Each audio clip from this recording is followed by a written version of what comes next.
that we're non-smokers for the most part, or people who have quit smoking, and it's more difficult to get people to believe you as an outsider or as a healthcare provider, even though what you're selling is good health, as it is for them to believe their neighbors, their ministers, their cousins, their sisters. Their peer group is more likely to have a more positive effect.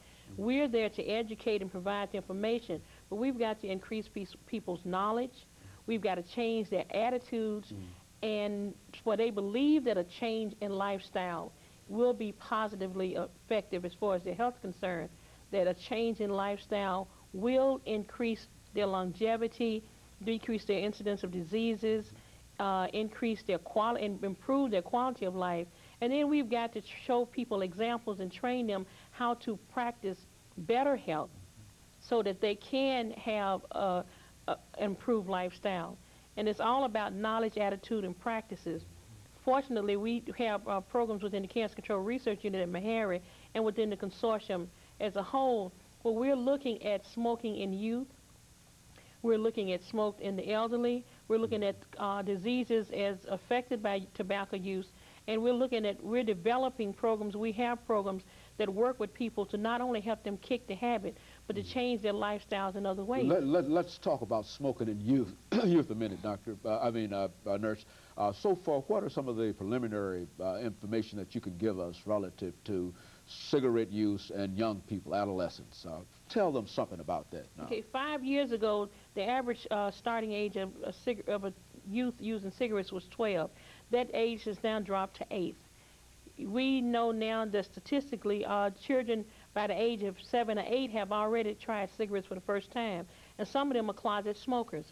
I'm sure that everyone in the audience has gone to the mall and saw a teenager or an adolescent with a cigarette pack rolled up in their t-shirt sleeve. The little girl has her pack of cigarettes in her hand and the big that she's flicking for everybody, and they think it's quite an adult, it's an adult type thing to do.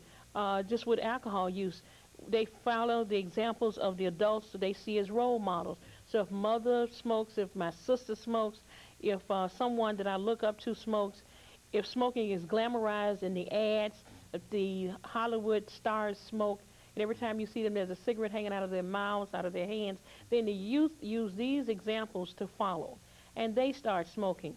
So the youth for smokers are becoming more and more prevalent, and we've got to do educational interventions and teach the parents, but we've got to attack the issue in youth before they become smokers. Very good. Let's look at that insert, Ms. McGowan, that has circulated quite a bit not only among the minority community in Nashville, but throughout Nashville. This is the Tobacco Use Project Community Information on Smoking. Why don't you give us some information as to how that insert came about and who is supporting that insert, that effort? Okay. Well, basically, this insert came about because we organized a media task force within our program, and the media task force made recommendations to us as to certain things that would be most beneficial and most instrumental within the community. And upon their recommendation, we went about putting together this insert here. And Rick Stevens, who is the student coordinator with the project, was instrumental in getting funding from the Tennessee Primary Care Network. So they actually funded the printing for this insert. And what we have done with the insert is we have provided different community organizations and hospitals with free copies so that they can distribute to the patients and other persons who are frequenting their businesses.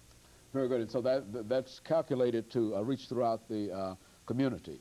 Right. We actually had printed approximately 40,000 of these, and right now I think we have distributed all but perhaps 2,000 of our inserts. Very good. Let's look, Nurse Hamilton, let's look at some of the other problems in terms of smoking and perhaps stop the ability to be able to stop smoking. From your research and some of your efforts, what should we do as a community to perhaps reach our younger people who I understand, as you've already indicated, who are starting to smoke at an earlier age? I mean, what are some of the community efforts that we ought to become involved in? Well, we know that it's illegal to sell cigarettes to children under age 18, but it's also illegal if you as an adult go into a store and purchase cigarettes for youth. just like if you would go purchase a beer and then go around the corner and give it for you. So we've got to stop allowing them access to tobacco. We've got to start, parents who smoke need to stop smoking so they can set an example. Because if there's cigarettes in the house, then the children have access to them. Other than adults setting examples, we need to do some intensive orientation within the schools, teaching children about tobacco and the uses and hazards of. Tennessee, Governor McWhorter has made Tennessee in the drug as a drug-free America. Tobacco has been listed as a drug in the state of Tennessee, so it is supposed to be included in any drug education programs within the state, particularly in the school system. So but what we've got to do is we've got to develop programs that deal with tobacco use, because now they're getting younger and younger, even using smokeless tobacco. You see these young men with trucks with a wad of tobacco in their jaws. So we've got to go into the schools with programs that are catered to different age groups and different levels, and even to different ethnic groups, to let them know the hazards. And once these programs, and we need volunteers too, because the teachers are doing their job in educating our children. We need volunteers from the community.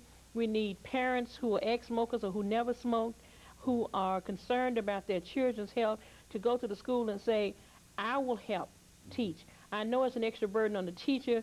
There's only so much you can give within the classroom, and we want our children to get the best education possible. Instead of putting an extra burden on teachers, we should, as parents, and I am a parent, and I vigorously support any health program and health education within my child's school. And I think every parent, there's no qualification. You don't have to have a master's degree or a doctorate degree. You don't have to be a nurse, a doctor, or a college professor. You can just be a concerned citizen. You don't even have to have children, but you can come to the Cancer Control Research Unit at Meharry, call us in our unit at 327-6927. We can give you a wealth of information. We have health educators who are willing to go into the community, do lectures to train